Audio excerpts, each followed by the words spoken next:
এটা এমন একটা মজলুম দেশ, যেই দেশটা আসলে পানি পাইতেছে না, খানা পাইতেছে না, অনেক কষ্টে জীবনযাপন করতেছে। ওই মজলুম দেশটাতে কিছু সংখ্যক মানুষ গিয়ে, সংগঠনের মানুষ গিয়ে একটা পাইপ বসাই দিছে পানি খাওয়ার জন্য।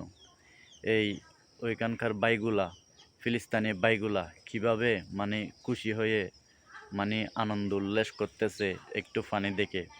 আসলে আমরা বাংলাদেশে বসে অনেক পানি নষ্ট করতেছি, অনেক খানা অপচয় করি, খানা অপচয় করে খাই না, যতটুক খাইতে পারি না তিন হাতটুক নিয়ে অপচয় করে ফেলি। কিন্তু এই বাইগুলা একটু যদি খানা পায়, একটু যদি পানি পায়, কীরকম খুশিটাই না হয়। আপনারা নিজ চোখে না দেখলে বুঝবেন না।